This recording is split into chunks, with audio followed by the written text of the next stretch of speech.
안녕하십니까? 명심건강입니다. 벚꽃이 예쁘게 피어나는 4월이 되고 이제 완연한 봄이 다가온 것 같습니다. 옷차림도 얇아지고 날씨도 따뜻해졌지만 춘곤증과 피로를 호소하게 되는 날도 점차 많아지고 있지요.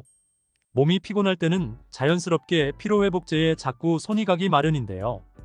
그렇지만 지금 딱 제철인 이 음식으로 피로를 싹 날려버리고 더불어 치매까지 예방해보시는 것은 어떨까요? 오늘은 제철을 맞은 봄쭈꾸미의 효능과 함께 먹으면 좋은 음식, 그리고 드실 때 조심하셔야 하는 부분까지 함께 알려드리도록 하겠습니다. 쭈꾸미는 머리가 동그스름하고 발이 8개라서 낙지와 참 비슷하게 생겼지요. 얼핏 보기에 낙지 동생으로 보일 정도지만 낙지보다 덜 질기고 오징어보다 고소합니다. 쭈꾸미는 가을에 먹어도 참맛이 있고 좋지만 봄쭈꾸미, 가을 낙지라는 말이 있을 정도로 봄에는 산란을 앞둔 쭈꾸미가 통통하게 살이 쪄서 더욱 쫄깃한 식감을 느끼실 수 있습니다. 알이 꽉 찬 봄쭈꾸미는 영양소도 풍부한데요. 그렇다면 쭈꾸미는 어떤 효능을 가지고 있는지 알아볼까요? 첫 번째, 피로 해소의 강자. 여러분은 혹시 산낙지가 쓰러진 소도 일으킨다는 말을 들어보신 적이 있으신가요? 낙지 안에 타우린이라는 성분이 많이 들어있기 때문입니다. 피로회복제나 자양강장제에도 타우린이 얼마나 많이 들어있는지를 광고할 정도로 피로회복에 좋은 성분입니다. 타우린 성분은 낙지, 문어, 쭈꾸미에 많이 들어있다고 알려져 있는데요. 그렇다면 낙지, 문어, 쭈꾸미 중에서 100g당 타우린 성분이 가장 많은 음식은 무엇일까요? 문어에는 100g당 타우린이 435mg, 낙지에는 854mg이 들어있습니다. 그리고 쭈꾸미에는 100g당 타우린이 1597mg이나 들어있다고 합니다. 정말 놀라운 수치이지 않나요? 타우린의 성인 1일 권장량이 1300mg이고 바카스 한 병에 1000mg의 타우린이 들어있다고 하니 타우린의 최강자는 쭈꾸미라고 할 수 있겠습니다. 타우린은 몸속에서 당분해를 촉진해서 에너지를 채워주기 때문에 피로 해소에 효과적입니다. 콜레스테롤의 수치도 낮춰주고 근육의 에너지 생성도 도와주어 활력을 높여주고 근골격계를 만드는 데 필수적입니다. 타우린은 간 기능을 개선하고 신경을 안정시키는 역할도 해줍니다. 타우린은 항산화 작용을 해서 몸속에 있는 산화 스트레스를 줄이는 효과도 있습니다. 그러니 매일 피곤한 현대인의 피로 해소나 봄철 찾아오는 춘곤증과 무기력증을 이겨내기 위해서 쭈꾸미를 드시면 좋겠지요. 두 번째, 뇌 성장과 치매 예방, 보약. 타우린은 뇌세포의 안과 밖의 삼투압을 일정하게 유지하는 역할을 하여 뇌 기능을 활성화시켜줍니다. 한국과학기술연구원 연구팀에 따르면 치매 치료에 타우린이 도움이 된다고 하는데요. 알츠하이머에 걸린 쥐에게 타우린을 꾸준히 먹였더니 뇌 조직에서 기억력과 연관이 높은 신경세포가 활성화되고 알츠하이머 진행 시 나타나는 신경의 염증이 줄어들었다고 합니다. 쭈꾸미에는 오메가3 지방산에 함유된 DHA도 많이 들어있는데요.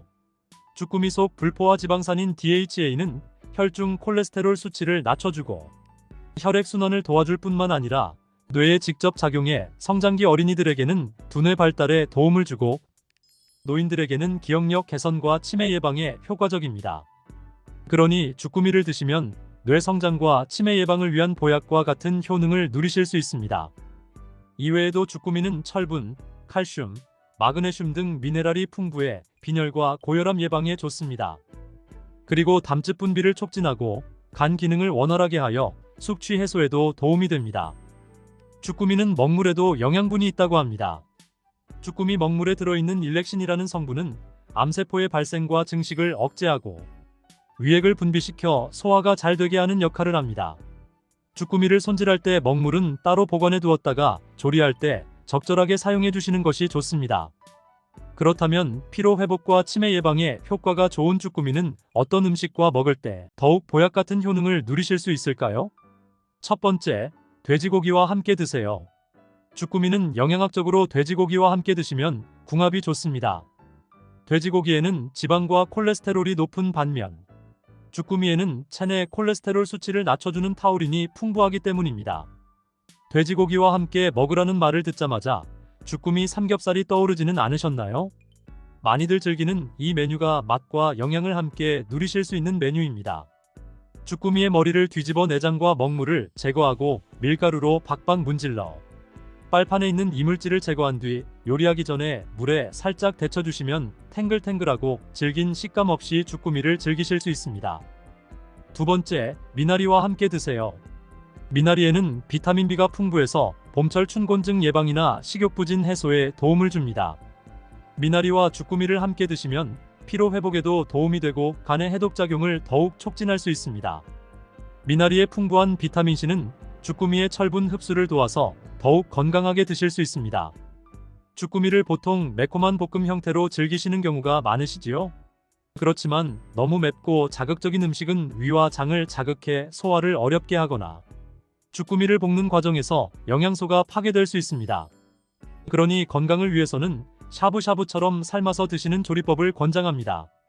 주꾸미와 미나리 각종 야채들을 육수에 넣고 샤브샤브로 즐기시면 건강과 맛을 모두 챙기실 수 있습니다. 방송에 나온 것처럼 주꾸미를 살짝 데쳐서 들기름으로 가볍게 양념하고 채를 썬 미나리를 함께 곁들여 샐러드로 드시는 것도 담백하고 좋습니다. 정말 맛있고 건강에도 좋은 주꾸미이지만 주꾸미를 드실 때는 조심하셔야 하는 부분도 있다고 합니다. 어떤 것들이 있는지 살펴볼까요? 첫 번째, 비브리오 폐혈증을 조심하세요. 아무래도 주꾸미는 해산물이다 보니 가장 조심하셔야 하는 부분은 비브리오 폐혈증입니다. 비브리오 폐혈증은 어패류를 날로 먹거나 덜 익혀 먹을 때 주로 생기는 질환으로 급성 발열, 오한, 혈압 저하, 복통, 구토 등의 증상을 느낄 수 있습니다. 바닷물의 수온이 20도 이상 올라가게 되면 비브리오 폐혈증을 일으키는 세균이 서식하므로 따뜻한 날에는 주꾸미를 더욱 깨끗하게 씻어서 조리하고 익혀 먹어야 폐혈증을 예방할 수 있습니다. 어패류를 요리한 도마나 칼도 반드시 소독한 후에 사용하시는 것이 좋습니다. 두 번째, 몸이 차가운 경우 주의하세요. 주꾸미는 동의보감의 성질이 평하고 맛이 달며 간장의 해독 기능을 강화한다고 기록되어 있을 만큼 기와 혈을 조절해 몸을 보호하고 스태미나를 강화하는 보양작용이 있는 음식입니다. 그렇지만 주꾸미는 차가운 성질을 가지고 있기 때문에 평소 몸이 차가운 분들은 주의하시는 것이 좋습니다. 몸이 차갑다는 것은 소화가 잘 되지 않을 수 있다는 의미이기도 한데요. 이런 경우 주꾸미를 너무 많이 드실 경우 복통, 두통, 설사 등의 부작용이 있을 수 있으니 적절한 양을 섭취하고 몸에 잘 맞는지 주의 깊게 관찰하는 것이 좋습니다. 오늘의 정리. 오늘은 제철을 맞은 봄 주꾸미의 효능과 함께 먹으면 좋은 음식 그리고 드실 때 조심하셔야 하는 부분까지 함께 알아보았습니다. 산란기를 앞두고 알이 차올라 고소하고 쫀득한 식감이 가득해 낙지보다 귀한 대접을 받는 봄 주꾸미라고 하지요. 제철을 맞은 주꾸미로 봄철 맛과 영양을 모두 챙기시기를 바랍니다. 지금까지 명심건강이었습니다. 도움이 되셨다면 구독, 좋아요, 알림 설정까지 부탁드려요. 감사합니다.